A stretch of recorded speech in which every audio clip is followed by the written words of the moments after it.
الدین الخالص. الحمد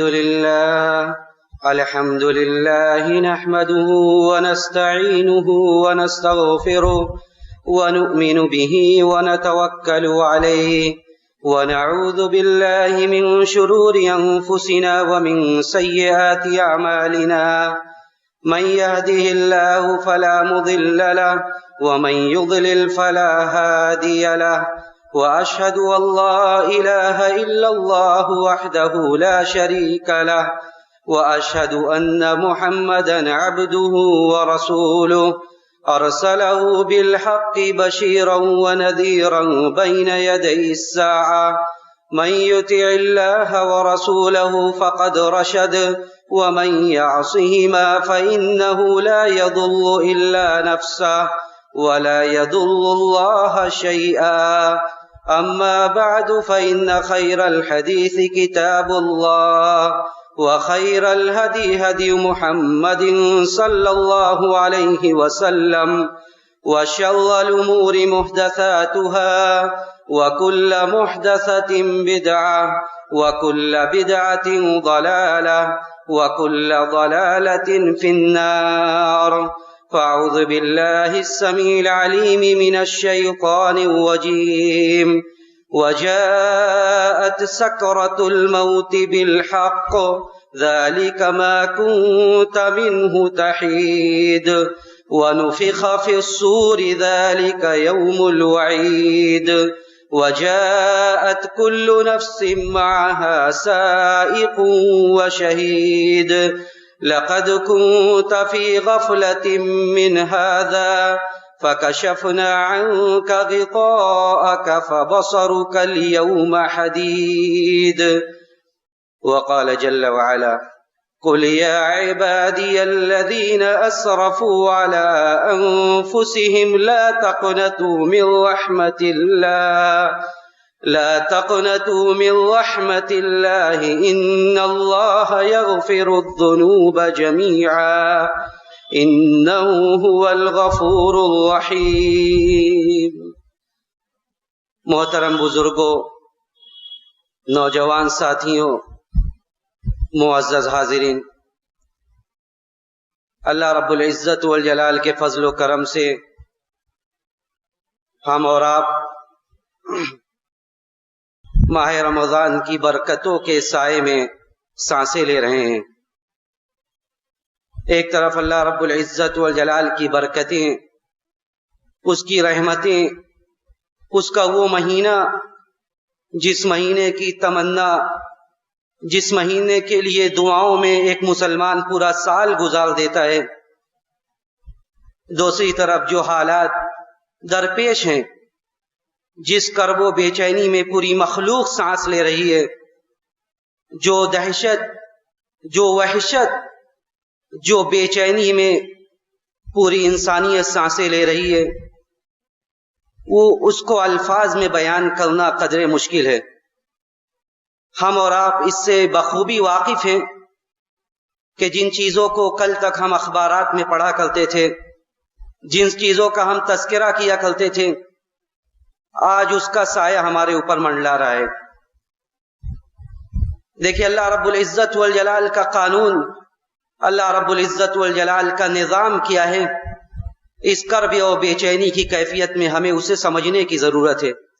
اللہ رب العزت والجلال نے قرآن میں 3 باتوں کا تذکرہ کیا اور فرمایا وَمَا أَصَابَكُم مِّن مُّصِيبَةٍ فَبِمَا كَسَبَتْ أَيْدِيكُمْ وَيَعْفُو عَن كَثِيرٍ، کہ تمہیں جو بھی مصائب و آلام، جو بھی مشکلات درپیش ہیں، جو بھی مصیبتیں تمہیں پہنچ رہی ہے، یہ سب تمہارے اپنے ہاتھوں کا کیا ہوا ہے. ظَهَرَ الْفَسَادُ فِي الْبَرِّ وَالْبَحْرِ بِمَا كَسَبَتْ أَيْدِي النَّاسِ، خشکی اور تری میں جو بھی فسادات، جو بھی مصائب و آلام، جو بھی مصیبتیں ظاہر ہو رہی ہیں، یہ ہمارے اپنے ہاتھوں کا کیا ہوا ہے. اللہ رب العزت والجلال کی ذات تو وہ ہے کہ وَيَعْفُو عَن كَثِيرٍ، وہ بہت سارے چیزوں کو نظر انداز فرما دیتا ہے، بہت سارے چیزوں کو معاف کر دیتا ہے. وَرَبُّكَ الْغَفُورُ ذُو الرَّحْمَةِ لَوْ يُؤَاخِذُهُم بِمَا كَسَبُوا لَعَجَّلَ لَهُمُ الْعَذَابَ. اللہ رب العزت والجلال تو اتنا رحم کرنے والا ہے کہ لَوْ يُؤَاخِذُهُم بِمَا كَسَبُوا، اگر ہم جو کچھ کر رہے ہیں سب کا مواخذہ کرنا شروع کر دے، سب پر ہماری گرفت فرمانا شروع کر دے، لعجل لهم العذاب، تو ہمارے لیے عذاب کو جلدی لا دے، ولکن یؤخرهم، لیکن اللہ سبحانہ وتعالی مؤخر کرتا ہے، ڈھیل دیتا ہے، موقع دیتا ہے۔ تو یہ جو کچھ ہے یہ ہمارے اپنے ہاتھوں کا کیا دھرا ہے۔ یہ ہم نے اللہ رب العزت والجلال کی اپنے خالق و مالک کی مخالفت میں ہم کہاں تک جا چکے ہیں، اس کا ہمیں محاسبہ کرنے کا یہ وقت ہے۔ رمضان کا یہ دن، رمضان کی یہ راتیں، جب اللہ رب العزت والجلال نے توبہ کا دروازہ کھول دیا ہے، تفتح فیہ ابواب الجنہ وتغل فیہ ابواب النار، جب جنت کا دروازہ کھول دیا گیا ہے، جہنم کا دروازہ بند کر دیا گیا ہے، وصفدت الشیاطین، شیطان کو جکڑ بند کر دیا گیا، یہ موقع ہے محاسبہ کا، یہ موقع ہے اللہ کے سامنے جھکنے کا، یہ موقع ہے اللہ سے اپنا دل قریب کرنے کا۔ اس لیے کہ جو کچھ ہو رہا ہے آج، جس قدر کرب اور بے چینی میں مخلوق ہے، پوری دنیا علی الاطلاق، پوری دنیا جس طرح بے چینی میں، اس کے قصوروار اور اس کے ذمہ دار سب سے بڑے ہم ہیں۔ اللہ کے نبی صلی اللہ علیہ وسلم نے صحابہ اکرام سے یہ کہا تھا کہ جب اس طرح کی مصیبتیں آتی ہیں تو اس کی وجہ کیا ہوتی ہے؟ لم تظہر الفاحشۃ فی قوم قط حتی یعلنوا بها الا فشا فیہم الطاعون ولو جاءوا التي لم تكن مضت في اسلافهم الذين مضوا، کہ جب علل اعلان بے حیائی ہونے لگتی ہے، جب کھلم کھلا عریانیت اور بے حیائی کا بازار گھر میں ہو جاتا ہے، تو ایسی بیماریاں پیدا ہوتی ہے، ایسی بیماریاں ظاہر ہوتی ہے، ایسی وبائیں جنم لیتی ہے جو اسلاف میں، جو گزشتہ قوموں میں، گزشتہ امتوں میں نہیں ہوتی تھی۔ تو یہ آج ہم اپنے سماج کا ہر فرد انفرادی طور سے لے کر اجتماعی طور پر اپنا جائزہ لے کے ہم کن برائیوں میں مبتلا ہیں۔ مدینۃ الرسول میں جب زلزلہ برپا ہوا، حضرت عمر بن خطاب رضی اللہ تعالیٰ عنہ کے زمانے میں، حضرت عمر رضی اللہ تعالیٰ عنہ نے لوگوں سے کہا کہ ان ھذا شیء احدثتموہ لئن عادت لا اساکنکم فیہا ابدا، کہ یہ انما هذه الزلازل بشیء احدثتموہ، کہ یہ زلزلے یہ تمہارے اپنے کسی کام کا نتیجہ ہے۔ لئن عادت لا اساکنکم فیہا ابدا، اگر یہ دوبارہ آیا، سہبارہ آیا، تو اللہ کی قسم میں مدینے میں تم لوگوں کو آباد نہیں کروں گا، میں مدینے میں تم لوگوں کو آباد نہیں کروں گا۔ بنو عباسیہ کے زمانے میں طاعون کی بیماری پھیلی، ایسی بیماری پھیلی کہ پہاڑ تک نے شجر و حجر سب بے جان ہونے لگے، اموات کی کثرت اس قدر کی لوگ پریشان تھے۔ بادشاہ وقت نے حکم دیا کہ یہ ایسا وقت ہے کہ لوگ ایک دوسرے کو بھلائی کا حکم دیں، برائی سے روکیں، بھلائی کا حکم دیں، برائی سے روکیں۔ آلات موسیقی، گانے بجانے کے جو آلات ہیں، اسے گانے بجانے کے آلات کو توڑ دیا جائے۔ جو علل اعلان جو بدکار قسم کے لوگ ہیں انہیں شہر سے جلا وطن کر دیا جائے، انہیں بھگا دیا جائے، نیکی کا ماحول پیدا کیا جائے۔ اور خلیفہ وقت ہے کہ اس بات کو لوگوں نے سیریس لیا، اور اس کے بعد ابن کثیر نے البدایہ والنہایہ میں ذکر کیا کہ چند ہی دنوں کے بعد وہ وبا اور وہ بیماری تھم گئی۔ تو یہ اللہ کا قانون ہے کہ وَيَعْفُو عَنْ كَثِيرٍ، بہت کچھ درگزر کرنے کے باوجود جو برائیاں، جو مصائب و آلام اور مشکلات آ رہی ہے، اس کی پہلی بات یہ ہے کہ یہ ہمارے اپنے کاموں کا نتیجہ ہے۔ دوسری بات یہ کہ جو مصائب آ رہا ہے، مَا أَصَابَ مِن مُّصِيبَةٍ فِي الْأَرْضِ وَلَا فِي أَنفُسِكُمْ إِلَّا فِي كِتَابٍ مِّن قَبْلِ أَن نَّبْرَأَهَا إِنَّ ذَلِكَ عَلَى اللَّهِ يَسِيرٌ، کہ جو کچھ بھی مصائب و مشکلات آ رہی ہے، مصیبتیں آ رہی ہیں، یہ اللہ کی تقدیر کا فیصلہ ہے، یہ تقدیر کا فیصلہ ہے۔ یہ اللہ رب العزت والجلال نے لکھ دیا تھا کہ یہ مشکلات، یہ مصائب آئیں گی۔ یہ آیت ہمیں یہ درس دیتی ہے، یہ سبق دیتی ہے کہ مصائب و مشکلات کے ماحول میں ہم واویلا مچانے کے بجائے اپنے حالات کا جائزہ لیں، اپنے حالات کا جائزہ لیں۔ دوسری طرف اللہ رب العزت والجلال کے فیصلے پر سر تسلیم خم کریں کہ یہ اللہ کا فیصلہ تھا، اس میں ضرور اس احکم الحاکمین کی کوئی حکمت پوشیدہ ہے، اس احکم الحاکمین کی کوئی حکمت پوشیدہ ہے۔ اور ہم خود اپنا جائزہ لیں، ہم اللہ سے کس قدر دور تھے، دین سے کس قدر بھاگتے تھے، موت کی باتیں ہمیں ناگوار لگتی تھی۔ آج جب موت کا یہ ننگا ناچ ہمارے سامنے ہے، یہ اموات کی کثرت، وجاء سکرۃ الموت بالحق ذلک ما کنت منہ تحید، آج موت گویا کہ ہمارے آس پاس منڈلا رہی ہے، ہم خوف میں ہیں، دہشت میں ہیں۔ یہ خوف و دہشت ہم سے اس بات کا تقاضا کرتی ہے کہ ہم ایک طرف اپنے اعمال کا محاسبہ کریں، دوسری طرف یہ عقیدہ اور ایمان رکھیں کہ یہ اللہ کی تقدیر ہے، اور یہ بھی یقین رکھیں کہ یہ موت و حیات یہ اللہ کے فیصلے پر ہے، یہ موت و حیات یہ اللہ کے ہاتھ میں ہے۔ ہم خوف میں ضرور ہیں، لیکن یہ موت یہ پل بھر بھی پہلے نہیں آ سکتی ہے۔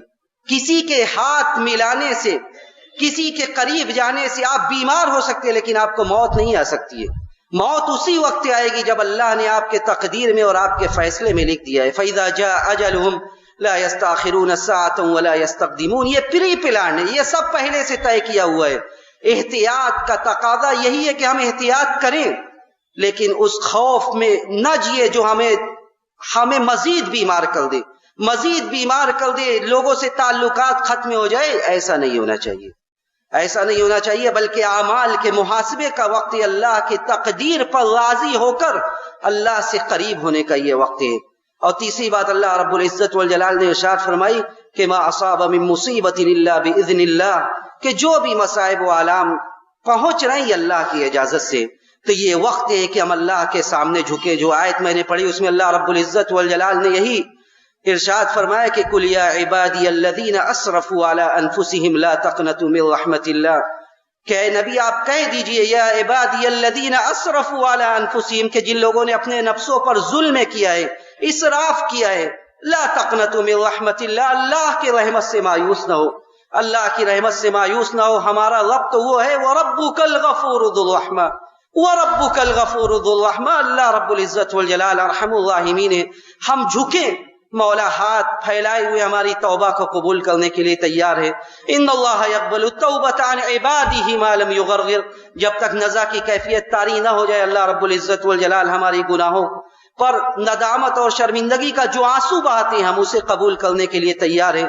ان اللہ یبسط یدہ باللیل لیتوب مسیء النہار ویبسط یدہ بالنہار لیتوب مسیء اللیل حتی تطلع الشمس من مغربها، اللہ رب العزت والجلال دن میں ہاتھ پھیلاتا ہے تاکہ رات کا بھولا ہوا میرے سامنے آئے، میں اس کی گناہوں کو معاف کر دوں۔ رات کا بھولا ہوا دن میں جب اللہ کے سامنے ہاتھ پھیلاتا ہے اللہ رب العزت والجلال اس کے ہاتھ کو تھام لیتا ہے، اس کے گناہوں کو معاف کر دیتا ہے۔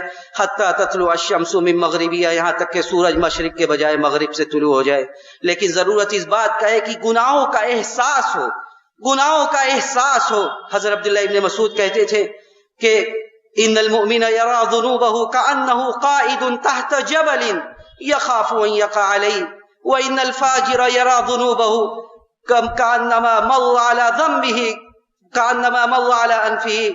حضرت عبداللہ ابن مسعود کہتے تھے کہ مومن اپنی گناہ کو اس طرح دیکھتا ہے گویا کہ وہ پہاڑ کے نیچے ہے، وہ پہاڑ کے نیچے اور یہ پہاڑ اس کے اوپر گر جائے گا۔ مومن اپنی گناہ کو اس طرح دیکھتا ہے گویا کہ وہ پہاڑ کے نیچے اور یہ گناہ کا بوجھ اس سے برداشت نہیں ہو رہا ہے اور یہ پہاڑ اس کے اوپر عنقریب گر جائے گا۔ اور فاجر اور فاسق و فاجر وہ ہوتا ہے جو اپنی گناہ کو اس طرح دیکھتا ہے گویا کہ مکھی اڑتے ہوئے اس کے ناک پر بیٹھی۔ ابن شہاب زہری تفسیر کرتے ہوئے کہتے ہیں کہ فاشار بہا کذا، اور وہ اپنے ہاتھ سے مکھی کو ہلا دیتا ہے۔ تو مومن اور فاسق کی یہ فرق ہے، یہ مثال ہے۔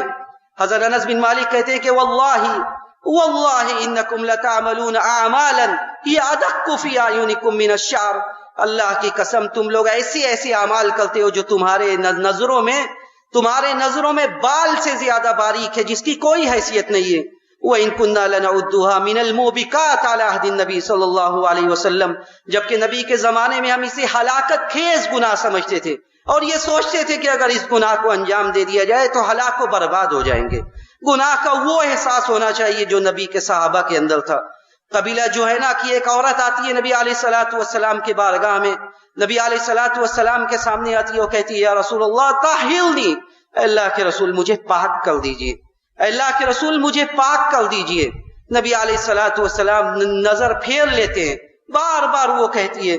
اللہ کے رسول صلی اللہ علیہ وسلم صحابہ اکرام کو حکم دیتے ہیں، جب چھان بین کی جاتی ہے پتہ چلتا ہے بات صحیح ہے، اس کے بعد اس کے کپڑا کو کس دیا جاتا ہے، اس کو رجم کا حکم دیا جاتا ہے۔ اس کو لجم کا حکم دیا جاتا ہے، وہ اس کو لجم کیا جاتا ہے۔ نبی علیہ الصلوۃ والسلام لجم کے باوجود اس کی نماز جنازہ کو ادا کرتے ہیں۔ اس کے بعد صحابہ کرام سے کہتے ہیں کہ لقد تابت توبۃ لو قسمت بین 70 من اہل المدینہ لوسعتهم، کہ اس نے ایسی توبہ کی ہے، اس نے ایسی توبہ کی ہے کہ اگر 70 اہل مدینہ کے درمیان تقسیم کر دیا جاتا تو سب کے لیے کافی ہوتی۔ یہ گناہوں کا یہ احساس کہاں ناپید ہو گیا، گناہوں کا یہ احساس کہاں ختم ہو گیا؟ کل بنی آدم خطا وخیر الخطائین التوابون، گنہگار تو سب ہیں، گنہگار تو سب ہیں، لیکن گناہ کے بعد گناہوں کا یہ احساس کہاں ختم ہو گیا؟ کہیں اللہ رب العزت والجلال نے ان لوگوں کا بھی نقشہ کھینچا کہ قیامت کے دن کہیں ایسا نہ ہو جائے ان تقول نفس یا حسرت علی ما فرطت فی جنب اللہ، ہائے افسوس میں نے اللہ کے بارے میں کتنی کوتاہی کی۔ بلا قد جاءتک آیاتی، اللہ رب العزت والجلال کہے گا میری آیات، میری نشانیاں سب آئی تو تمہارے پاس، لیکن تم نے غور نہیں کیا، تم نے جھٹلا دیا۔ یہ احساس کہاں گیا؟ ماعز بن مالک الاسلمی نبی علیہ الصلوۃ والسلام کے بعد سامنے آتے ہیں، 3 مرتبہ وہ کہتے ہیں کہ اللہ کے رسول مجھے پاک کر دیجئے، گناہوں کا یہ بوجھ مجھے جینے نہیں دے رہا ہے۔ نبی علیہ الصلوۃ والسلام کہتے ہیں ارجی ویحک استغفر، جاؤ تمہارے اوپر افسوس ہو، استغفار کرو۔ 3 مرتبہ کے بعد نبی علیہ الصلوۃ والسلام صحابہ سے کہتے ہیں کہ دیکھو یہ انہوں نے شراب تو نہیں پی رکھی ہے۔ اس کے بعد حکم دیا جاتا ہے، پھر رجم کیا جاتا ہے۔ گناہوں کا یہ احساس، گناہوں کی یہ فکر، گناہ ہونے کے بعد وقتی طور سے ہر انسان بھٹک سکتا ہے، لیکن گناہ کے بعد ان گناہوں پر استمرار یہ ایک مومن کی شان نہیں ہے۔ وَلَيْسَتِ التَّوْبَةُ لِلَّذِينَ يَعْمَلُونَ السَّيِّئَاتِ حَتَّى إِذَا حَضَرَ أَحَدَهُمُ الْمَوْتُ قَالَ إِنِّي تُبْتُ الْآنَ، توبہ ان لوگوں کے لیے نہیں ہے جو گناہ پر گناہ کرتے ہوئے ٹالتے جاتے ہیں، کل توبہ کریں گے، رمضان میں توبہ کریں گے، جب رمضان آ گیا تو آخری عشرے میں توبہ کریں گے۔ یہ دن، یہ راتیں، یہ اس نے کس کا ساتھ دیا ہے؟ اگلا دن کس کا ہوگا، اگلی رات کس کی ہوگی، یہ کس کو پتا ہے؟ یہ اللہ کے علاوہ کسی کو پتا نہیں ہے کہ ہماری کتنی سانسیں ہمارا ساتھ دیں گی اور سانسوں کی ڈور کب تھم جائے، سانسوں کی یہ ڈور، زندگی کا یہ ساتھ کب چھوٹ جائے، اللہ کے علاوہ کسی کو اس بات کا علم نہیں ہے۔ ہم اللہ رب العزت والجلال سے یہی دعا کرتے ہیں کہ بار الہ اس بیماری کو، اس وبا کو ہمارے اوپر سے اٹھا لے۔ بار الہ جو بیمار ہیں، جو بیمار ہیں، تو نے ان کی بیماری سے شفا کامل عاجل نصیب فرما۔ جو اس دنیا سے چلے گئے تو بال بال ان کی مغفرت فرما۔ بار الہ ہمیں آخرت کی فکر کرنے والا بنا، رمضان کی برکتوں سے اپنے دامن کو بھرنے والا بنا۔ ہمارا جب اس جہان فانی سے جانے کا وقت آئے، سانسوں کے ڈور کے ٹوٹنے کا وقت آئے، تو ہمیں اس بات کی توفیق دے کہ ہمارا آخری کلمہ کلمہ توحید ہو۔ ربنا تقبل منا انك انت السميع العليم وتب علينا انك انت التواب الرحيم واخر دعوانا ان الحمد لله رب العالمين۔ الحمد لله على إحسانه والشكر له على توفيقه وامتنانه، وأشهد أن لا إله إلا الله تعظيما لشأنه، وأشهد أن محمدا عبد الله ورسوله والداعي إلى رضوانه۔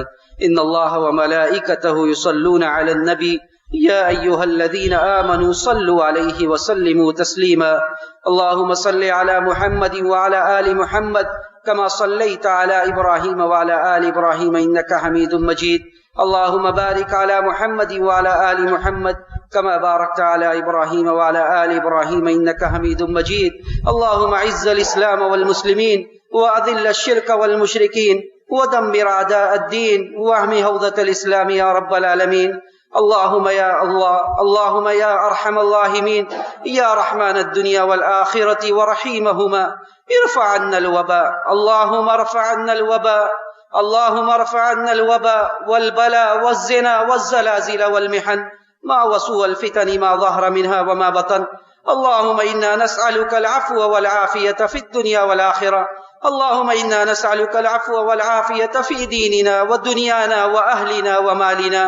اللهم استر عوراتنا وآمن روعاتنا، اللهم استر عوراتنا وآمن روعاتنا، واحفظنا من بين أيدينا ومن خلفنا وعن أيماننا وعن شمائلنا، ونعوذ بعظمتك أن نغتال من تحتنا۔ ربنا ظلمنا أنفسنا وإن لم تغفر لنا وترحمنا لنكونن من الخاسرين۔ ربنا آتنا في الدنيا حسنة وفي الآخرة حسنة وقنا عذاب النار۔ عباد الله رحمكم الله، إن الله يأمر بالعدل والإحسان وإيتاء ذي القربى وينهى عن الفحشاء والمنكر والبغي يعظكم لعلكم تذكرون اذكروا الله يذكركم وادعوه يستجب لكم ولذكر الله تعالى أعلى وأولى وأعز وأجل وأكبر